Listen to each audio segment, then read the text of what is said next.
아멘. 자, 제목은 하나님의 예비하신 것을 알자입니다. 님의 예비한 것을 몇 번째죠, 지금? 5번째입니까? 자, 5번째입니다. 자, 바로 들어가겠습니다. 광야 바로 들어갈게요. 앞에 설명 또 반복하면 시간 가니까. 광야에 대한 말씀을 지난주에 말씀드렸을 때 하나님께서 광야의 길을 걷게 하신 이유는 첫 번째는 낮추심이라고 말씀해요. 낮추시기 위해서. 시기 위해. 그 다음에 두 번째는 시험하시기 위해라고 되어 있습니다. 시험. 둘 다 이유는 뭐라고 말씀했냐면 너희를 낮추시며 너희를 시험한 이유는 사람이 떡으로만 살 것이 아니고 하나님의 입에서 나오는 모든 말씀으로 살게끔 하기 위해서 하나님께서 우리를 낮추시고 시험하신다라고 말씀을 드렸습니다. 낮추신다라는 게 뭐겠어요? 여러 가지 환경 가운데 우리의 삶을 어렵게 만든다 그 뜻입니다. 고난을 주신다는 얘기겠죠. 때로는 질병으로서 또 자식 문제로서 또한 여러 가지 경제적인 문제로서 하나님께서 우리를 낮추신단 말이에요. 그게 낮춰서 뭐 하겠다라는 거예요. 그걸 통해서 하나님의 말씀으로 우리가 우리를 바꾸려고 한다는 뜻이겠죠. 그러면 어떻게? 그 낮추심에서 벗어날 수 있는 방법은 뭐밖에 없다는 뜻이에요. 말씀밖에 없다라는 거예요. 말씀을 통해서만 그 낮추심에서 그러니까 높아질 수 있는 방법은 오직 뭐밖에 없다? 말씀밖에 없다라고 하나님께서 훈련하신다라는 거예요. 시편에 보면 이 말씀이 있습니다. 시편 107편 20절인가 거기 보면 이런 말씀이 있죠. 그가 그의 말씀을 보내서 그들을 고치시고 위험한 지경에서 뭐 하시는도다? 건지시는도다.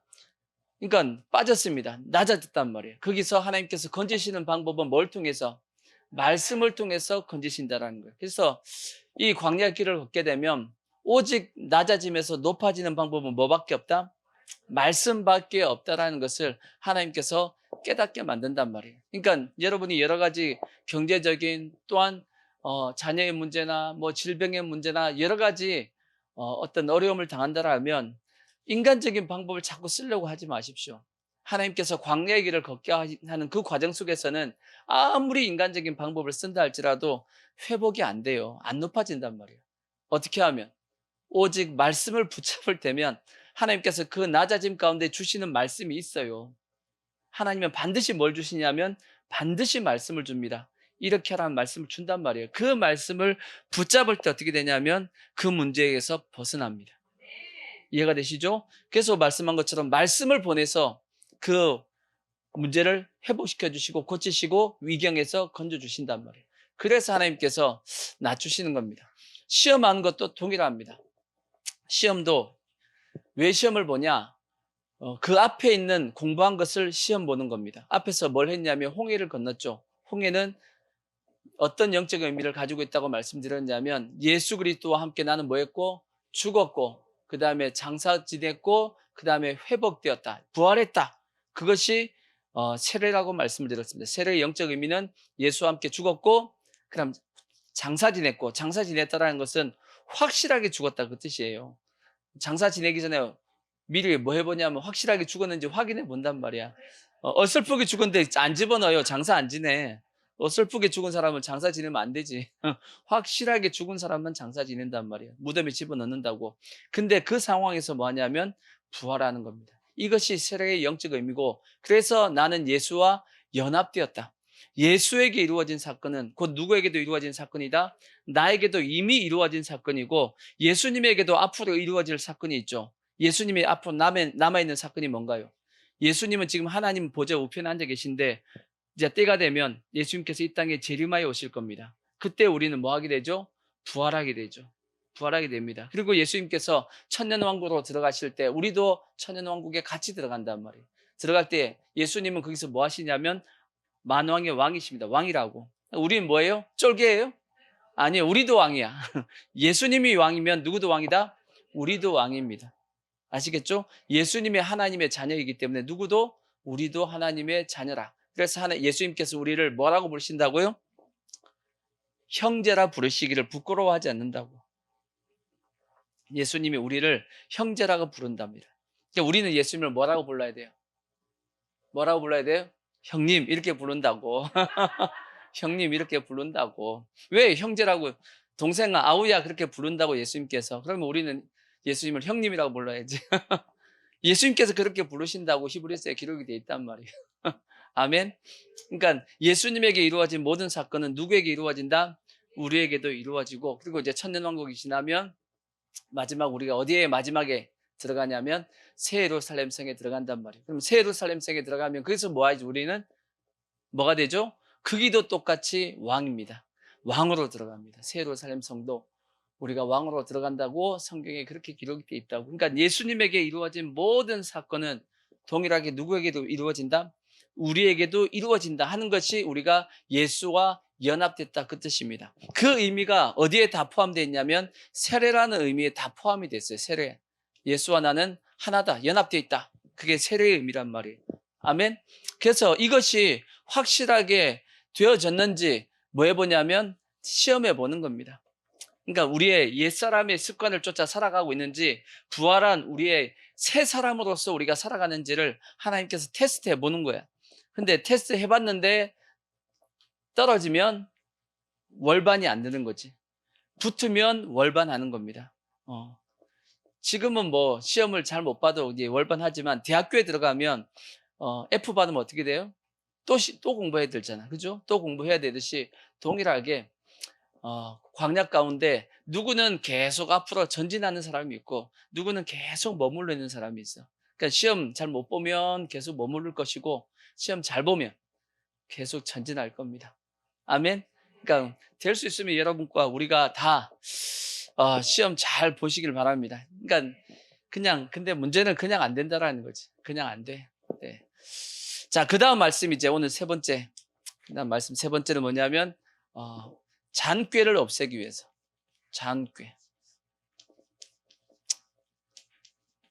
이게 중요합니다. 광야의 길을 걷게 하신 이유는 뭐 때문이다? 잔꾀. 다르게 얘기하면 잔머리 자꾸 굴려. 뭘 굴린다고요? 잔머리를 굴린다고. 누가? 예수 믿는 사람이 잔머리를 굴려. 잔머리를 굴린다라는 그 이유는 왜 잔머리를 굴리냐? 이유는 크게 두 가지입니다. 잔머리를 굴리는 이유는 뭐냐면 하나님의 약속을 안 믿는다는 뜻이에요. 안 믿으니까 자꾸 자기의 어떤 꾀로서 그걸 이루어 보겠다라고 하는 겁니다. 그게 잔꾀고, 또 잔꾀를 부리는 이유의 특징이 뭐냐면 이거는 하나님의 나라가 목적이 아니고 이 땅을 목적으로 하면 자꾸 뭘 부르게 되냐면 잔꾀 부르게 됩니다. 이 잔꾀를 부르는 사람의 특징이 뭐냐면 소망이 하늘에 있지 않아요. 하늘에 있지 않고 어디 있냐면 땅에 있습니다. 땅에 있으면 자꾸 머리 굴려.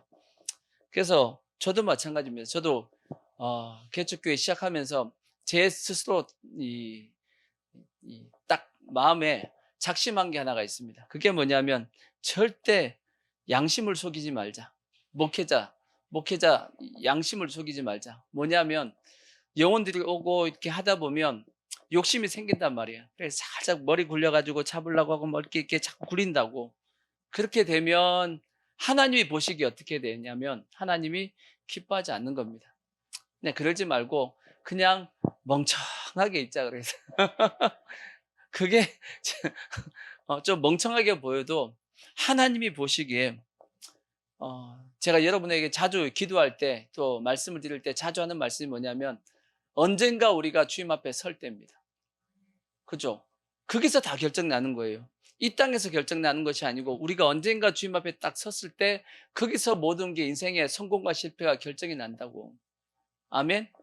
거기서 주님이 잘했다 그러면 끝나는 거지 뭐. 근데 거기서 잘못했다 그러면 인생 실패한 겁니다. 그러니까 주님 앞에 딱 섰을 때 주님이 잘했다 하고 칭찬해 주시고 상 주시면 성공한 거지. 그러니까 거기가 목적이면 여러분 잔머리 안 굴립니다. 거기가 목적이면 잔머리가 안 굴려. 그리고 양심 안 속입니다.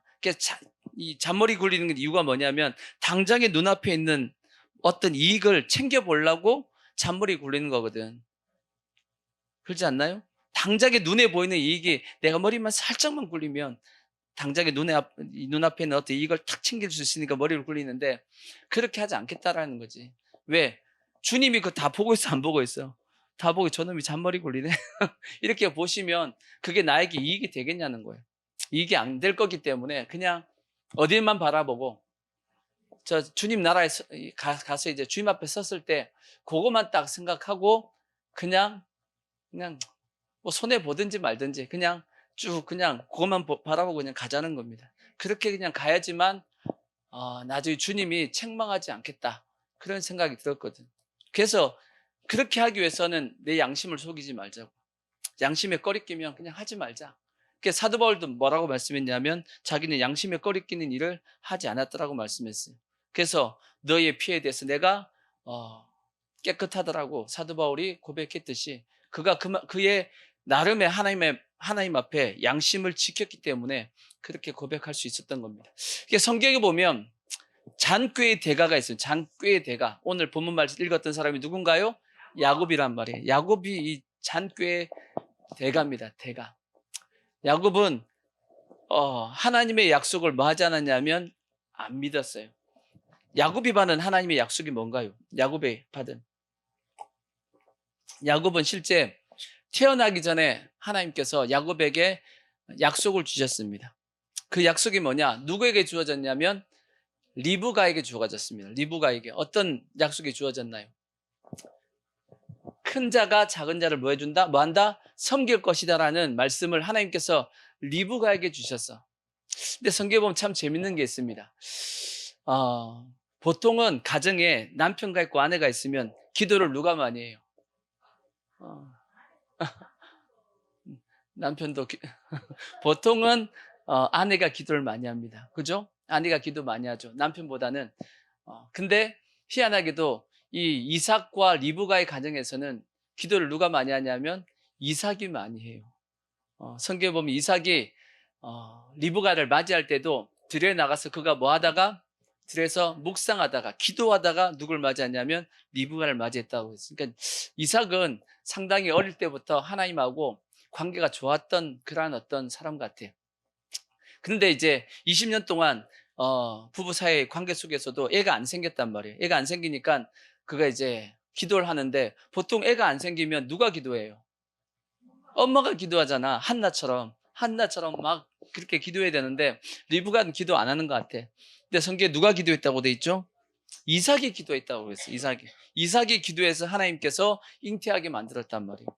그죠? 근데 희한하게 이삭이 기도해가지고 리브가가 이제 임신을 했단 말이에요. 그러면 하나님께서 이 두 아이에 대한 이 쌍둥이라고 이제 말씀한 거 있는데 하나님께서 기도했던 사람이 이삭이니까 이삭에게 이 두 아이에 대한 말씀을 줘야 될 거 아니야. 근데 그렇게 하지 않고 하나님께서 누가 줬냐면 리브가에게 줬어. 그래서 리브가는 하나님의 말씀을 직접 받았습니다. 어떻게 받았냐? 큰 자가 작은 자를 섬길 것이다. 그러니까 장자권은 누가 가지게 된다? 작은 자가 가지게 될 거라는 말씀을 리브가가 받았단 말이에요. 근데 성경에 이삭이 이 리브가가 받았던 이 말씀을 이삭은 믿었을까 안 믿었을까? 성경에 보면 안 믿었어. 이 이삭이 또 자존심이 있었던지 영적인 자존심이 있었던지 부인이 받은 말씀을 또 안 믿네. 성경에 이삭이 여전히 에서에게 장자권을 넘겨주려고 한단 말이에요. 성경에 보면. 그죠? 그래서 야곱하고 이제 에서가 다 컸을 때 누구에게? 에서에게 장자권을 넘기려고 기도해 주려고 한단 말이에요. 이해가 되시죠? 그랬을 때 그걸 누가 들어요? 리브가를 듣고 야곱을 에서 대신에 집어넣어가지고 장자권의 축복기도를 받게끔 만들었단 말이에요. 이해가 되시죠? 그랬을 때 에서가 누구에게 축복기도 해줘요? 야곱에게 장자권의 축복기도를 해줬단 말이에요. 근데 성경에 제가 히브리서 강의할 때 이 말씀을 드렸죠. 자, 히브리서를 한번 보시면 히브리서 11장을 보시면 자, 히브리서 11장 이런 말씀이 하나가 있습니다. 히브리서 11장에 보면 이삭의 믿음에 대한 말씀이 나와. 자, 이삭에 대한 믿음. 자, 11장 20절을 보시면 믿음으로 이삭은 장차 있을 일에 대하여 야곱과 에서에게 축복하였으며, 성경에 믿음의 사람을 쭉 얘기하다가 믿음의 사람들의 믿음의 모습을 쭉 설명했거든요. 우리가 생각하기에는 이삭의 믿음의 절정이 어딘가요? 이삭은 어디서 믿음이 좋았어요? 아버지 모리아산 거기서 들어 누운 거야. 자기 아버지 아브라함이 자기를 죽이려고 그러는데 죽이라고 그냥 잡혔죠. 대단한 믿음입니다. 여러분은 가만히 잡혀 있을 것 같아요? 난리가 나지. 미쳤냐고 이렇게 이제 아버지하고 싸웠겠지. 근데 이삭은 그냥 들어 누웠어. 잡소하고 들어 누웠다고. 뿐만 아니라 애가 없을 때 이삭은 기도하고 아이를 가졌고, 그죠? 이삭은 또 흉년 가운데서도 그게 농사를 지어서 100배나 얻었고, 그는 우물을 파면 파는 즉시 하나님 앞에 다 이렇게 우물이 다 물이 나왔고, 이삭도 믿음으로써 여러 가지 행했던 모습들이 상당히 많음에도 불구하고 이 히브리서를 이제 사도 바울이 썼는데, 사도 바울이 보기에는 이삭의 최고의 믿음은 어디다? 야곱과 에서에게 기도해 준 게 최고의 믿음이랍니다. 그렇게 돼 있잖아. 이삭의 믿음의 핵심은 어디에 있다? 축복 기도해 준 데 있다. 근데 우리가 생각해 보면 이삭이 그냥 자식에게 축복 기도해 줄 수 있지. 근데 그 내용이 아니고 이삭이 누구에게 축복 기도를 해줬냐면 야곱에게 축복 기도해 준 것이 그의 뭐였다? 믿음이었다. 그 뜻입니다. 그럼 그게 왜 믿음이냐? 이유는 뭐냐면 이삭은 야곱이 들어올 때까지 축복받으려고 축복 기도 받으려고 들어올 때까지 이삭의 마음속에 장자는 누구였다는 뜻이냐면 에서였다는 뜻이에요. 근데 누가 들어온 거예요? 야곱이 들어온 거야. 이삭이 눈이 어두워가지고 이게 지금 에서인지 야곱인지 몰랐을까요? 모르기는 왜 몰라? 다 알지. 음성을 들어보면 이게 야곱인지 에서인지 모르겠어요? 음성은 야곱 음성이나 나오잖아. 자기 자식이 음성이 다른데 그걸 왜 모르겠어? 그리고 여러분 염소털하고 사람털하고 그걸 구분 못해요 이게? 어? 만져보면 알지? 그리고 이게 먹어보면 알 거 아니야. 이게 자연산인지 아니면 지금 이게 어디죠? 양식인지 먹어보면 알잖아. 먹어본 사람은 안다고. 그래요, 안 그래요? 이게 뻔히 다 알매도 불구하고 이삭이 야곱에게 뭐 해주냐면 기도해 준단 말이에요. 뭘 인정한 거예요? 아하, 하나님께서 우리 부인 리브가에게 큰 자가 작은 자를 섬기고 야곱에게 하나님께서 장자권을 넘겨주신다라고 얘기했는데 나는 지금까지 그걸 인정하지 않았는데 하나님께서 그게 맞다라고 하시는 거구나 하고 그걸 받아들인 거야. 믿음으로. 이해가 되시죠? 받아들여서 야곱에게 뭐 해준 거냐면 축복 기도를 해준 겁니다. 이해가 되시죠? 그래서 성경은 이삭이 야곱에게 축복 기도한 이 축복 기도를 그에게 믿음의 첫 번째 모습으로 뽑은 겁니다. 사도 바울이 히브리서에서. 이해가 되시죠? 그러니까 이게 사람이 참 우리가 다 연약합니다. 뭐가 연약하냐면 하나님의 약속을 잘 안 믿어. 그러니까 결국은 야곱도 뭘 안 믿었냐면 리브가에게 주신 자기 엄마에게 주신 하나님의 말씀, 결국은 너가 장자권을 이어갈 거다 하는 것을 안 믿었단 말이에요. 그래서 어떻게 보면 믿고 그냥 가만히 집에서 그냥 잘 살고 있었으면 야곱은 별로 고난 없이 그는 장자권을 이어갔을 겁니다. 근데 그가 안 믿었단 말이에요. 안 믿고 그것을 자기의 인간적인 방법으로 장자권을 가져가려고 애쓰다 보니까 결국은 그의 인생이 어떻게 되냐면 인생이 꼬이게 되는 겁니다. 인생이 꼬인 겁니다. 그래서 그의 말년에 바울 앞에 가가지고 그가 뭐라고 얘기하나요? 자, 창세기 47장 9절을 보시면 이렇게 고백한 겁니다.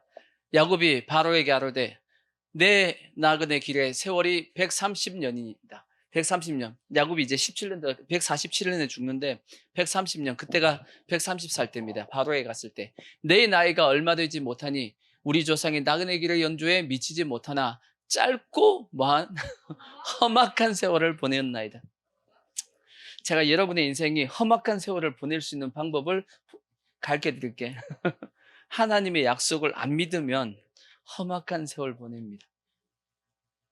하나님의 뭘 안 믿으면요? 약속을 안 믿으면 험악한 세월을 보낸다고. 이미 하나님께서 우리에게 하신 약속이 엄청나게 많습니다. 예수 믿는 우리에게. 너희는 이미 하나님의 자녀다. 또 영접하는 자, 그 이름을 믿는 자들에게는 하나님의 자녀 되는 권세가 주어졌다.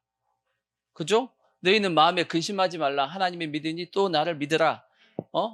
들에 들국화를 봐라. 공중에 나는 새를 봐라. 하나님께서 다 입히고 먹이신다. 하물며 너희일까 보냐. 하나님께서 다 책임져 주겠다라고 말씀했어요, 안 했어요? 다 했단 말이에요. 여러 가지 모든 문제에 대해서 하나님께서 다 지켜주겠다. 너희는 근심하지 말고 기뻐하라. 내가 너희와 함께 해주겠다. 세상 끝날까지 내가 너희와 함께 해주겠다는 약속이 있어요, 없어요? 수많은 성경에 이게 구약과 신약이 언약이잖아, 언약. 하나님께서 우리에게 약속하신 약속이잖아. 아멘. 이걸 믿으면 우리가 어떤 세월을 보내지 않냐면 험악한 세월을 안 보낼 텐데 뭐 하니까? 안 믿으니까 험악한 세월을 보내는 겁니다. 하나님께서 안 믿으니까 광야의 길을 계속 갈게끔 만드신다는 얘기예요. 그리고 우리는 하나님의 약속을 인간적인 방법으로 내가 취해 보려고 이미 주어졌는데, 이미 뭐 해졌는데? 이미 우리에게 주어졌단 말이에요. 언제? 예수 그리스도를 믿는 순간 이미 우리에게는 하나님의 자녀의 권세가 주어진 겁니다. 우리가 예수 잘 믿으면 주어질 것이 아니고 이미 우리에게 와 있단 말이에요. 하나님의 자녀는 이미 우리가 됐어요? 될 거예요? 됐단 말이야. 근데 우리가 그 하나님의 자녀가 된 것을 내가 안 믿고 그걸 인간적인 방법으로 하나님의 자녀가 되어보려고 하다 보니까 결국은 험악한 세월을 보내는 겁니다. 그러니까 우리가 예수 믿는 사람들, 성도들 중에서도 이게 더 힘든 골짜기를 더 많이 가는 이유는 뭐냐면 자꾸 뭘 굴리냐면 장꾀를 굴려, 머리를 굴려. 왜? 하나님의 약속을 안 믿기 때문에. 그러니까 성경에 보십시오. 야곱이 믿었는지 안 믿었는지. 야곱이 이제 우리가 다 알다시피 형 에서의 장자권을 뭘로 이제 빼앗게 되죠? 팥죽 한 그릇을 이제 빼앗게 됩니다. 결국 이제 그걸로 이제 나중에 에서가 이제 열받아가지고 야곱을 이제 죽인다라고 하고 축복 뺏은 것 때문에 이제 야곱이 이제 자기 형 에서가 죽인다 그러니까 이제 어쩔 수 없이 라반의 집, 자기 삼촌의 집에 이제 도망가게 되죠. 처음에 갈 때는 불과 며칠만 가 있다가 올라 그랬어. 성경에 보면 며칠만 그냥 가 있다가 올라 그랬는데 이게 세월이 이제 길어져 가지고 20년 동안 있다가 돌아오게 됩니다. 그 사이에 문제가 생기죠. 그 사이에 누가 죽냐면 리브가가 죽어요. 그러니까 그때 떠나고 다시는 자기 엄마를 못 봅니다. 야곱은 못 봅니다. 근데 이제 야곱이 떠날 때 중간에 베델에서 이제 사건이 하나가 발생됩니다. 베델에서 우리가 잘 알다시피 베델에서 야곱이 뭘 베고 자요? 돌베개 베고 잤다라고 돼 있죠? 얼마나 뒤통수가 아플지 모르겠는데 돌베개 베고 자고 있는데 꿈에 하나님께서 나타나셔가지고 사닥다리가 쫙 이 땅하고 이 하나님 나라에서 사닥다리가 있는데 천사가 왔다 갔다 하는 것이 보였단 말이에요. 보여가지고 이 야곱이 놀래가지고 깨가지고 이것이 하나님의 전이고 하나님의 집이다 그렇게 얘기하면서 했을 때 하나님께서 야곱에게 약속해줘요, 안 해줘요? 약속해준단 말이에요. 어떤 약속을 해주냐? 자, 창세기 28장 10절을 보시면 자, 요때 야곱의 신앙의 모습을 여기 기록해 있어요. 야곱이 부엘세바에서 떠나 향하여 한 곳에 가더니 이건 좀 넘어가고 20절 설명했으니까 야곱이 서원하여 이르되 하나님이 그 앞에부터 보자. 아유, 자, 넘어가서 다시 아침에 자, 이 15절 내가 너와 함께 있어. 하나님의 약속이에요. 내가 너와 함께 있어. 내가 어디로 가든지 너를 지키며 너를 이끌어 이 땅으로 돌아오게 할지라. 하나님께서 너가 어디로 가든지 뭐 해주겠다고요? 지켜주고 너를 뭐 해주겠다? 이 땅에 베델에 다시금 돌아오게끔 해주겠다. 내가 너에게 허락한 것을 다 이루기까지 뭐 해주겠다?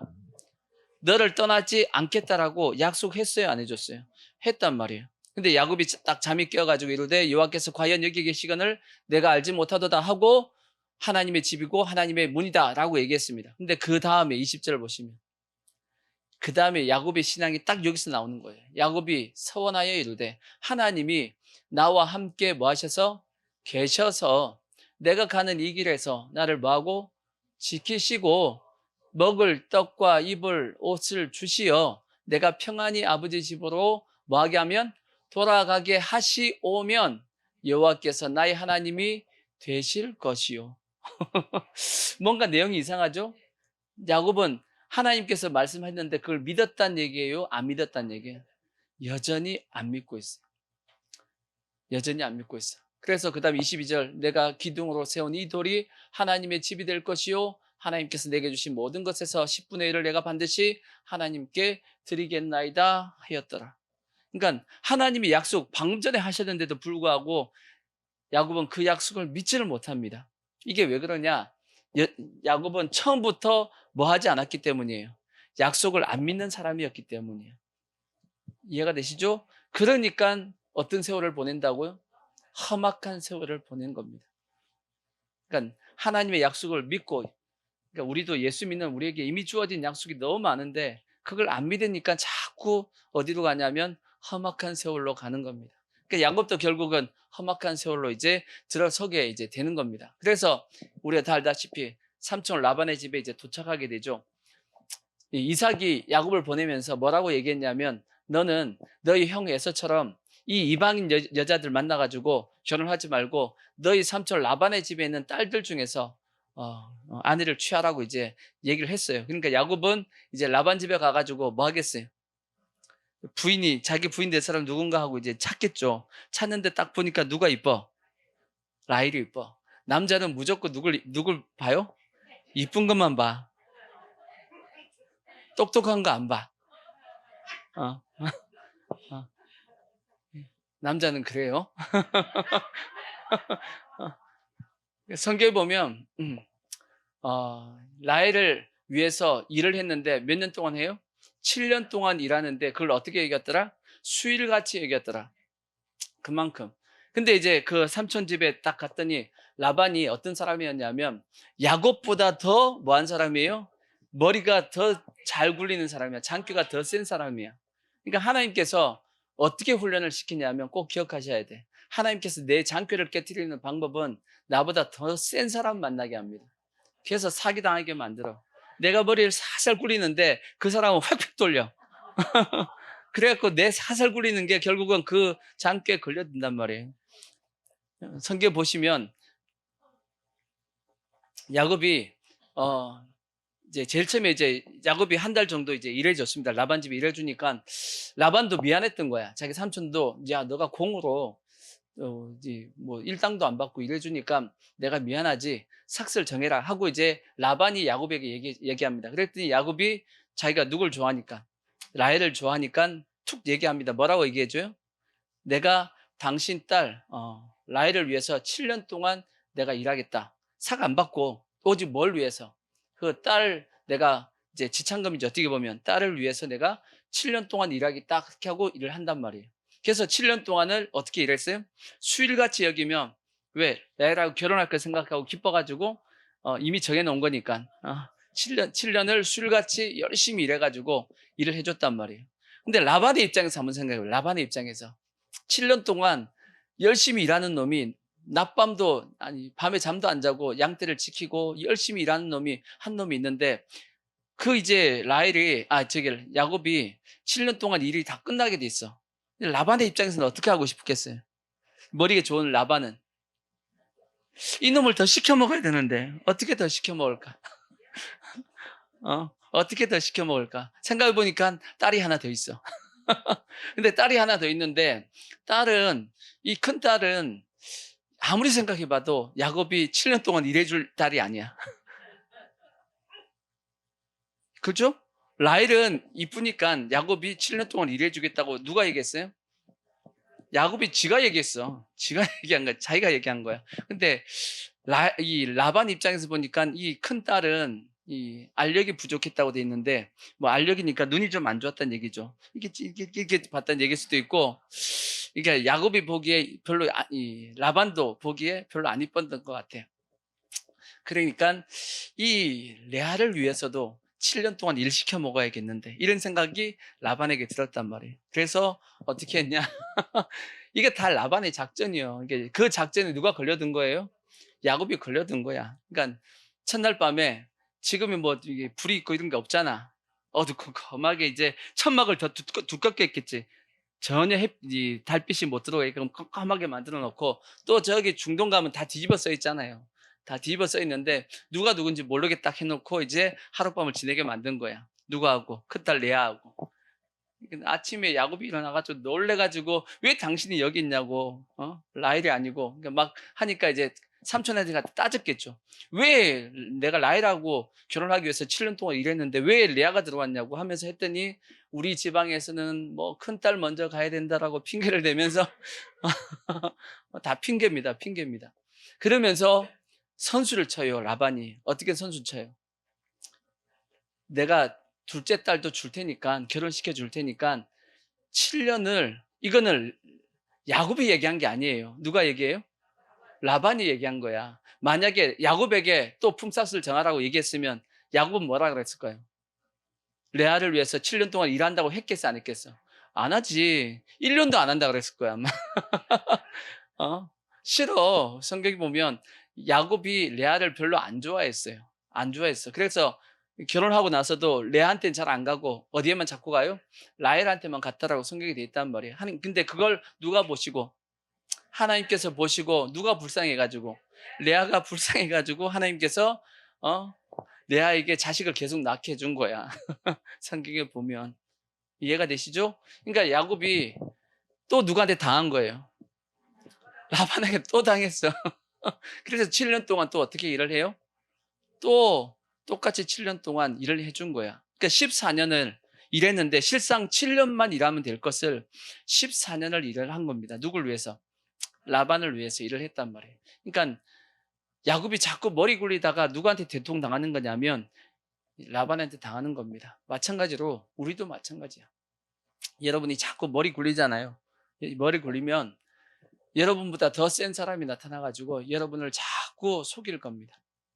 그래서 내 인생을 어떻게 만드냐면 자꾸 힘들고 어렵게 저게 뭐 험악한 세월을 보내게끔 밤낮 쉬지도 못하고 하나님께서 계속 돌린단 말이에요. 뭐 때문에? 자꾸 머리 굴려서 그런 거예요. 결국은 나중에 보니까 6년을 이제 라반을 위해서 더 일을 하죠. 근데 6년을 더 일을 함에도 불구하고 품삯을 몇 번이나 변형시켜요? 10번이나 더 변형시켰다고 돼 있어. 그러니까 이미 한 번 변형시켰죠. 레아 라헬을 통해서 한 번 변형 바꿨잖아. 약속을 바꿨죠. 이 6년 동안 또 9번을 더 바꾼 거야. 누가? 라반을. 계약서를 9번을 더 바꾼 겁니다. 얼마나 머리가 좋아. 그걸 어쩔 수 없이 야곱이 계속 다 속은 거야. 근데 물론 이제 하나님께서 다시 야곱에게 하신 약속을 지키시기 위해서, 성경에 보면 야곱이 잘해가지고 물질을 모은 게 아니에요. 하나님께서 야곱에게 하신 약속을 들어주기 위해서, 하나님께서 하신 약속이기 때문에 야곱을 다시금 지키시고 부하시고 다시 베델로 올리기 위해서 야곱을 축복해 줬어요. 근데 그때도 제가 보기에는 야곱은 여전히 머리를 굴리고 있어. 여전히 머리를 굴리고 있어. 우리가 뭐 성경을 보다 보면 우리가 뭐 이런 거 있죠. 뭐 무슨 나무 해가지고 이게 알록달록하게 해가지고 뭐 낳게 한다라는 그런 내용이 나와 있잖아요. 뭐 이걸 이제 뭐 비전으로 보고 뭐 이제 좋게 설명하시는 분들도 있습니다. 이제 설교에 따라서 이제 그렇게도 설교할 수 있는데, 전체적인 맥락에서 보면 그것 또한 야곱이 뭐 하는 거냐면 머리 굴리고 있는 겁니다. 장깨 굴리고 있는 거야. 머리를 굴려서 자기의 어떤 이익을 챙기기 위해서 그렇게 했단 말이에요. 그러니까 하나님께서 일단 그걸 놔두셨습니다. 놔두고, 근데 드디어 이제 가장 큰 사건이 이제 앞에 딱 맞닥뜨려지게 되었죠. 그게 뭐냐면 우리가 잘 아는 야복강입니다. 야복강. 야복강이 이제 야곱이 뭐 많은 재산을 가지고 다시 하나님과의 약속을 지키기 위해서 베델로 올라가기 위해서 올라가는 중에 미리 누굴 보내봐요? 자기 종들을 보내봅니다. 에서에게 보내본다고. 에서가 어떻게 사는지, 자기 형 에서가 어떻게 사는지 한번 보내본다고. 솔직히 에서 입장에서는 야곱이 집을 떠나준 것이 너무나도 좋아. 왜 좋아요? 자기 아빠 재산 다 받았잖아. 그러니까 실제적으로 에서 입장에서는 야곱이 떠나줬으니까 너무 좋은 거야. 실제는 죽일 이유가 없어요. 실제 죽일 이유가 없어. 왜? 축복 기도는 받았지만 축복은 누가 다 받았어요? 에서가 다 받았단 말이야. 그러니까 에서 입장에서는 야곱을 미워할 이유가 실제 없어요, 실제. 안 그런가요? 만약 야곱이 계속 아버지 집에 밑에 있으면서 아버지의 재산을, 장자니까 장자는 두 배의 축복을 가지고 있는, 장자는 두 배의 분깃을 가지고 있어요.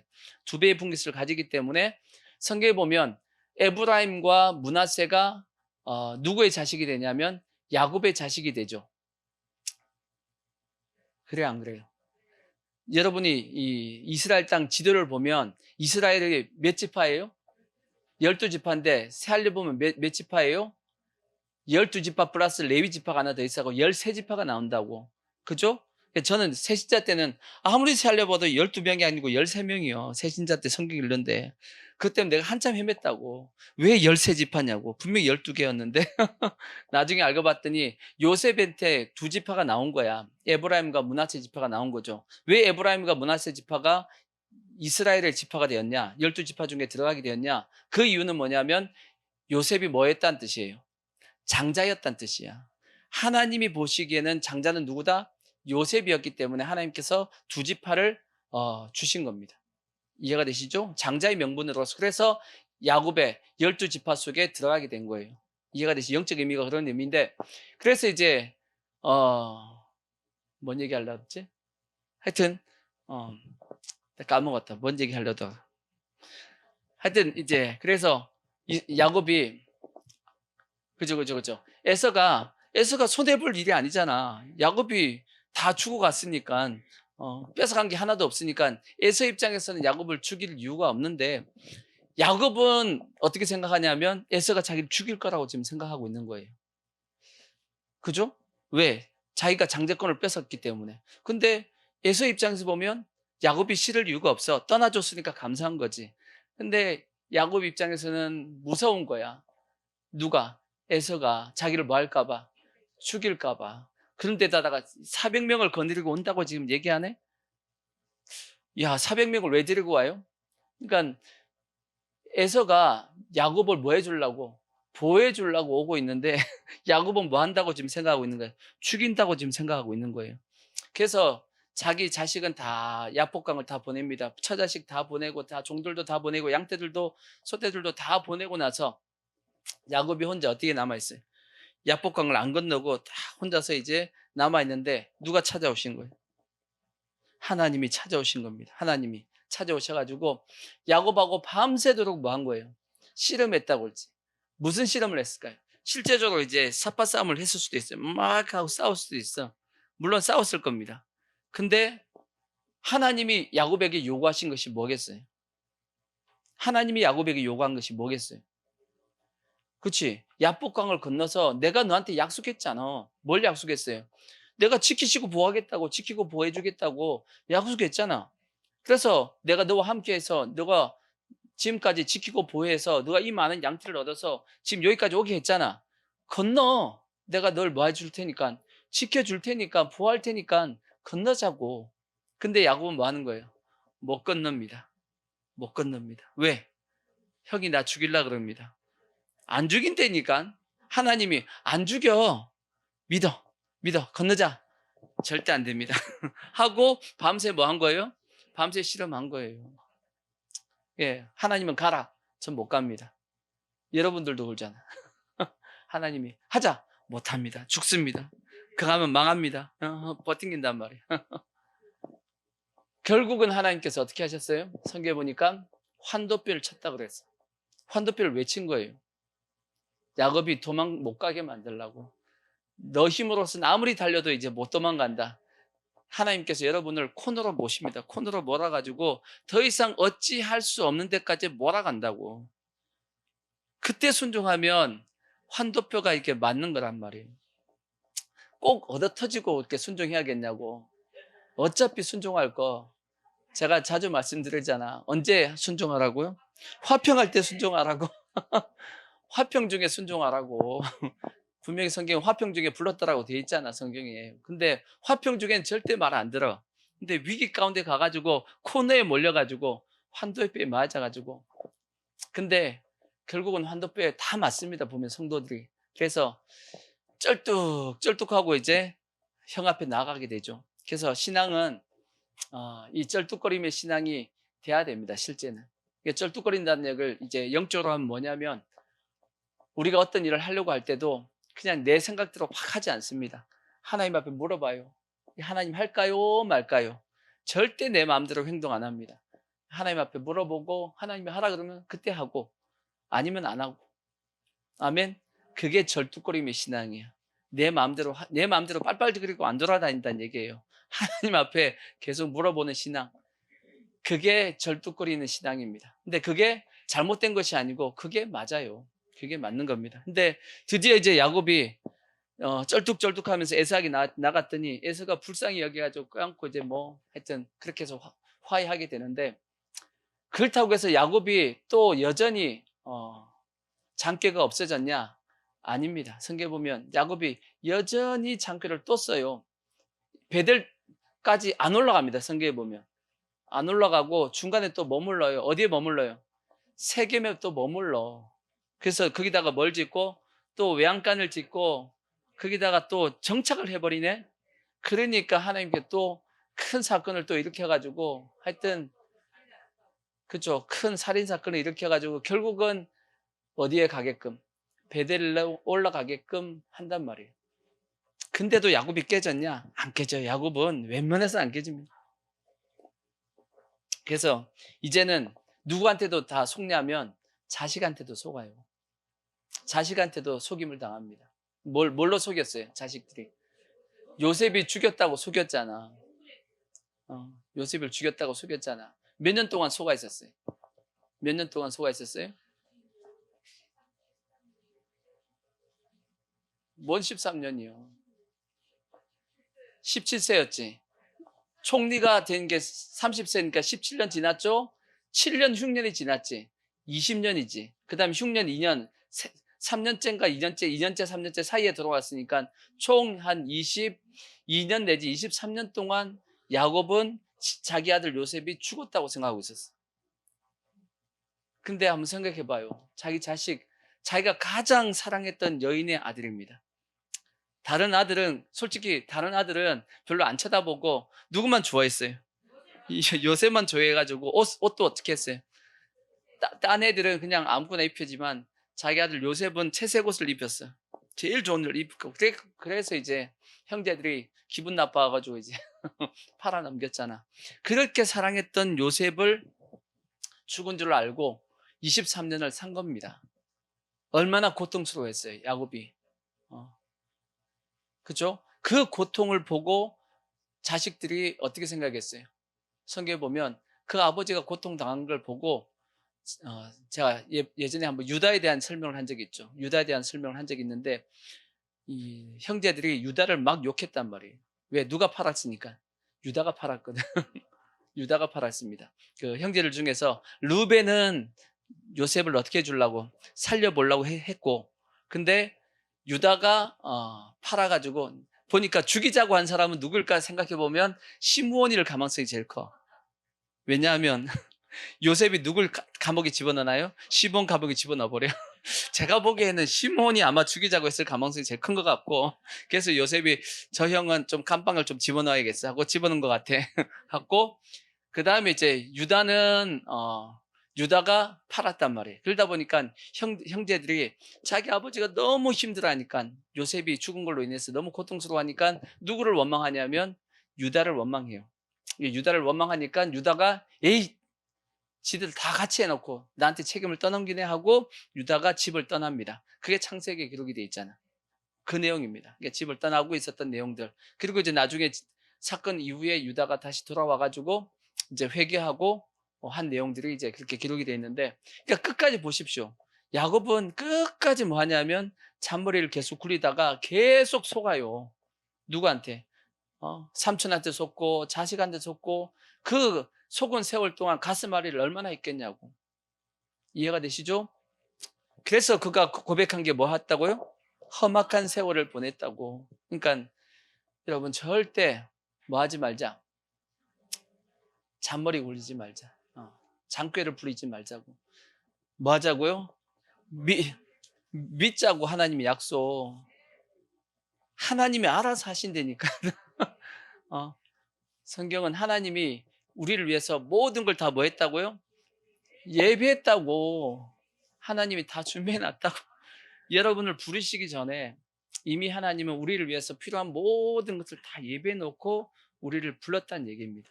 불러서 우리에게 필요한 모든 것은 하나님이 알아서 다 뭐 해주겠다고 말씀했냐면 공급해 주겠다라고 성경에 다 약속이 돼 있다고. 아멘.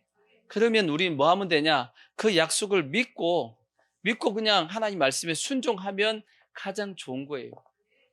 그래서 제자들이 예수님에게 물어봤잖아. 우리가 어떻게 하나님의 일을 할 수 있습니까? 했더니 예수님이 간단하게 대답합니다. 그냥 믿어. 하나님의 일은 딴 게 아니고 그냥 믿으면 돼. 아멘. 하나님이 하신 일을 그냥 믿으면 그게 하나님의 일을 하는 거야. 결국 우리가 안 믿어가지고 하나님의 일을 자꾸 꼬이게 만드니까 내 인생도 같이 꼬여가는 겁니다. 또 이렇게 장꾀를 부린 이유가 뭐 때문이라고요? 하늘에 소망을 두지 않고 자꾸 땅에다가 소망을 두고 이 땅에서 뭔가를 자꾸 채워보려고 하니까 머리를 굴리는 겁니다. 그러니까 이 땅에다가 소망을 두지 마시고 우리의 소망을 어디에 두자고요? 하늘에 두자고. 아멘.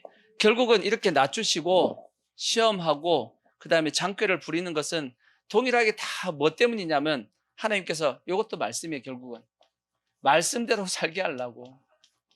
결국은 광야 가운데서 하나님께서 우리에게 배우게 만들고자 하고자 하는 것이 핵심은 뭐냐?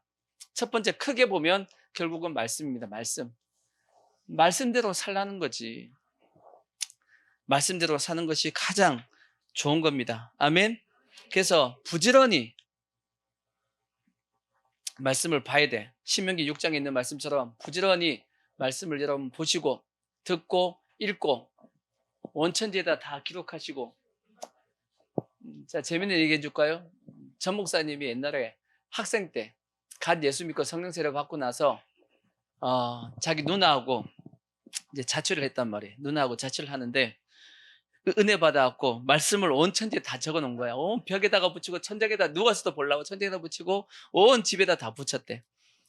나중에 어디에 붙였냐면 이것 때문에 누나한테 뒤지게 혼났대. 어디에 붙였을까? TV에다 붙였어. TV 앞에다 딱 붙여놔 버렸어. 누나가 열받아 안 받아? 누나는 그때 예수 안 믿을 때입니다. 누나는 지금은 이제 사모님이신데 예수 안 믿을 때야.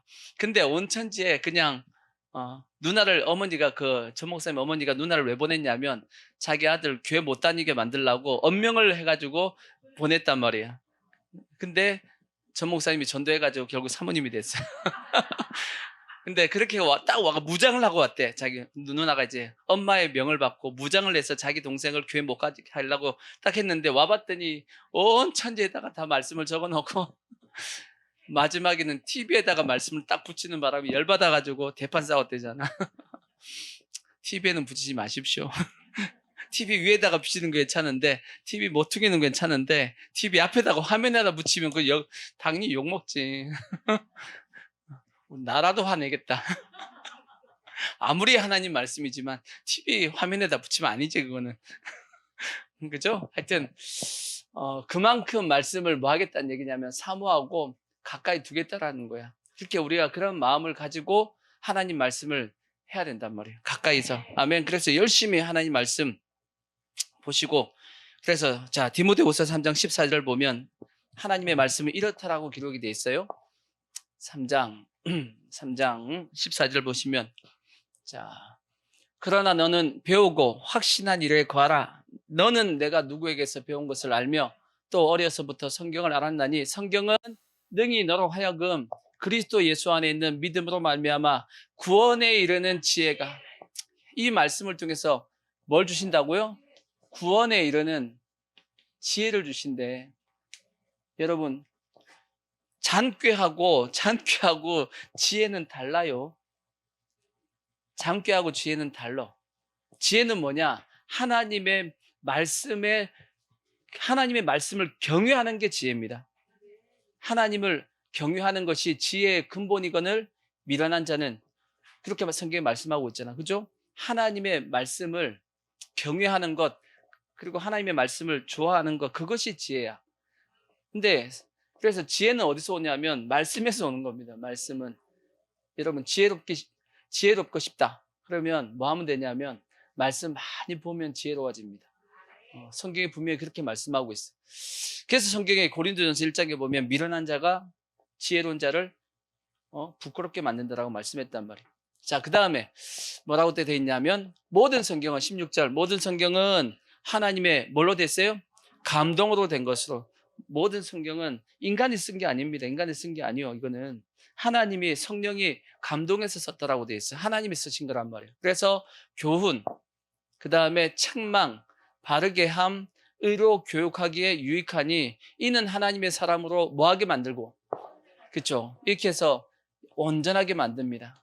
하나님이 보시기에 온전한 모습이 되어지고 내가 온전하니 너희도 온전하라 그랬잖아. 그 온전함이 어떻게 해서 가능하냐면 말씀으로 가능한 겁니다. 아멘. 온전하게 하며 모든 선한 일을 행할 수 있는 능력을 갖추게 해요. 능력은 어디서 온다? 말씀을 통해서 온단 말이에요. 능력은 말씀을 통해서 온다고. 그래서 에베소서 6장에 있는 말씀처럼 전신갑주를 딱 입었을 때 전신갑주가 어떻게 되죠? 허리띠는 뭘로 띠고?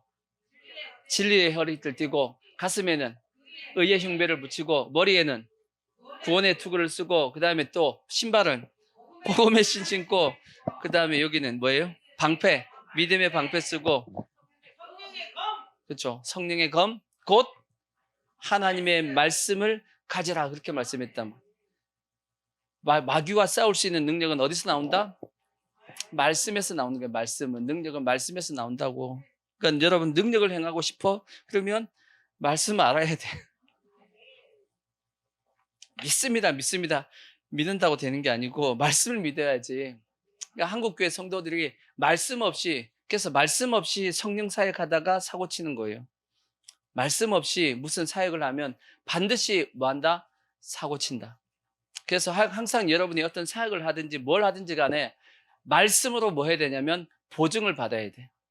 말씀의 보증이 있고 그 말씀 가운데 행해야지만 정상적인 성령의 역사가 나타납니다.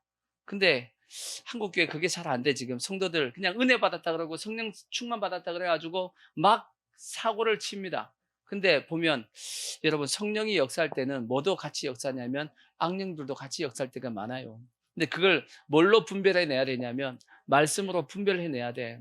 그거 잘못하면 나는 열심히 하나님의 일을 하는 것 같은데 마귀한테 쓰임받는 일들이 상당히 많단 말이에요. 많아요. 지금 그런 일들이 많이 일어난다고. 그러니까 조심하셔야 돼요. 아시겠죠? 자, 그래서 성경은 이렇게 말씀하고 있어요. 모든 능력을 다 어디서 나온다? 하나님의 말씀이에요. 그래서 요한복음에 보면 아예 하나님께서 말씀이 곧 뭐다? 말씀이 곧 하나님이다라고 말씀했어요.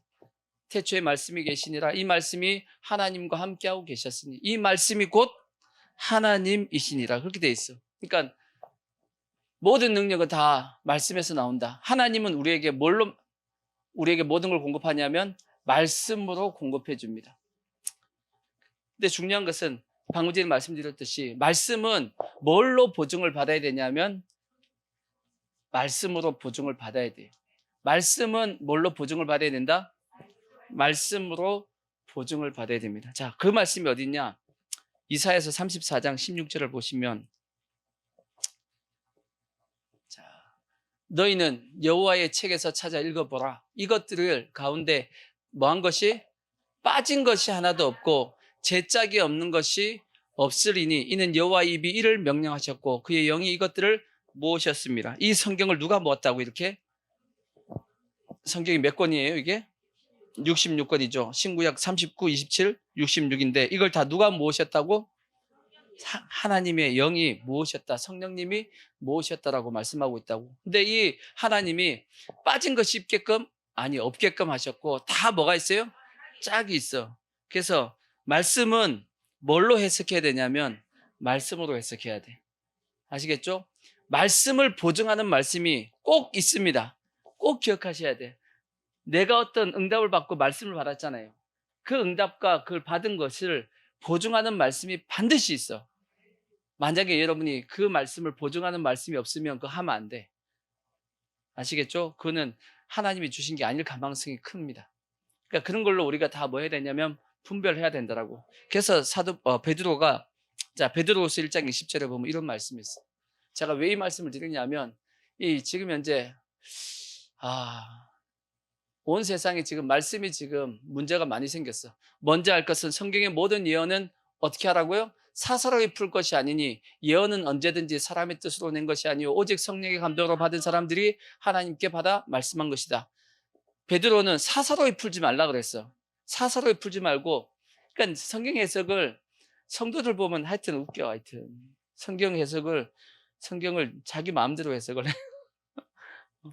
성경을 자기 마음대로 해석을 해. 해석은 반드시 뭘로 한다?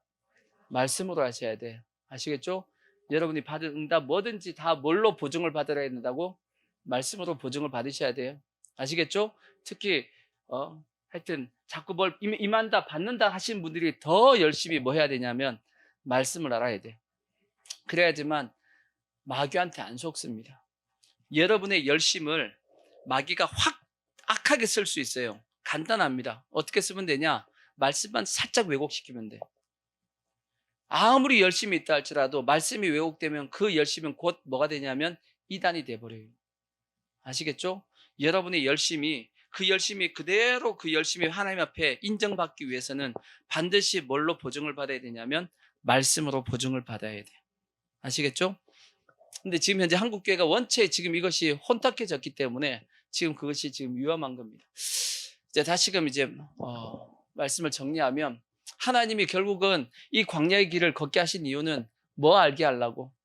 말씀 여러분들께서 깨닫게 만들려고. 그래서 여러분들을 지혜롭게 만들고 온전하게 만들고 능력 있게 만들어 가지고 하나님이 뭐 하시려고?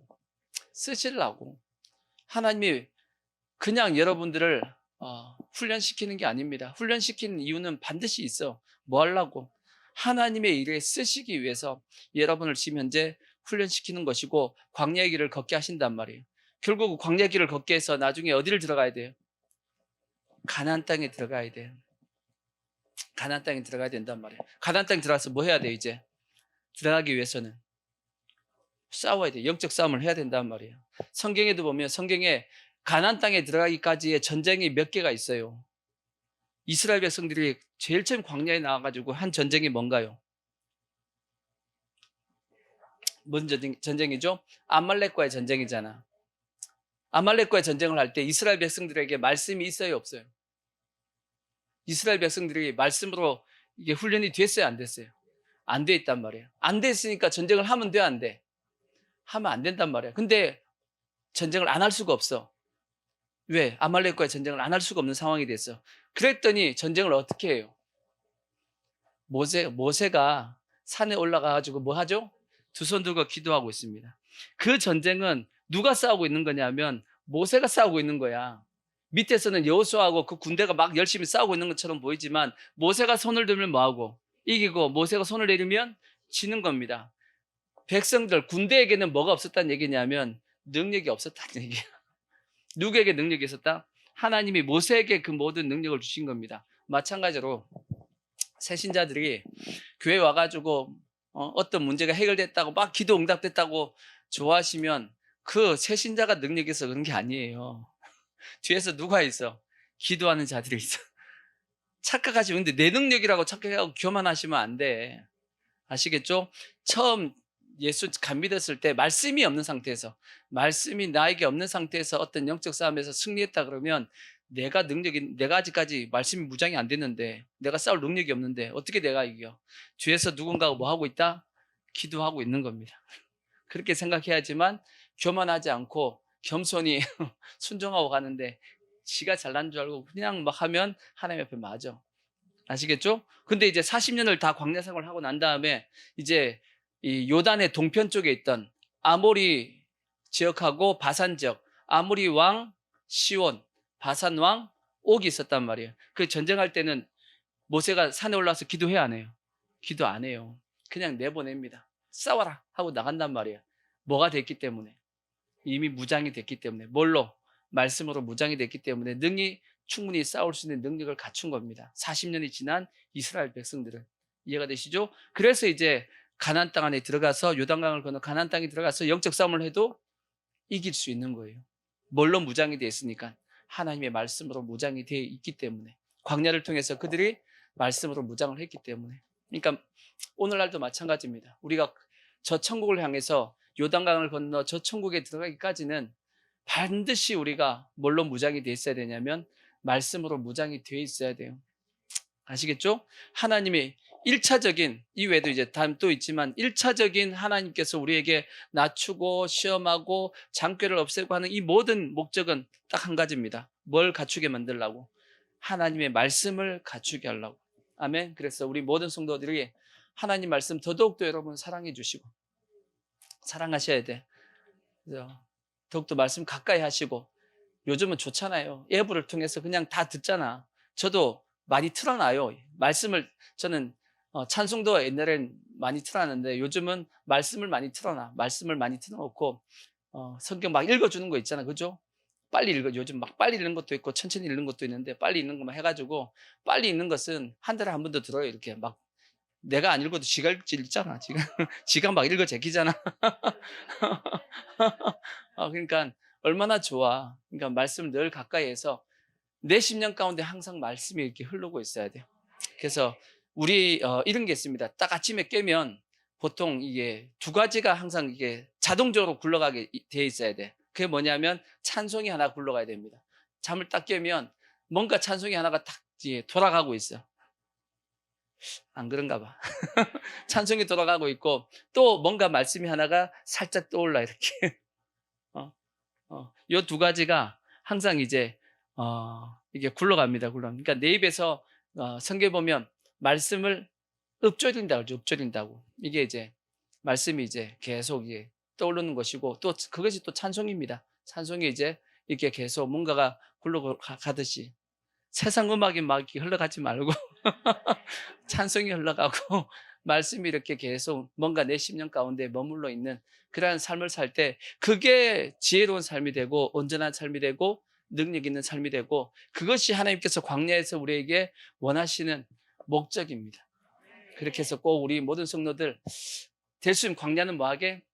짧게, 가나안은 길게 신앙생활 잘할 수 있기를 부탁의 말씀을 드리겠습니다.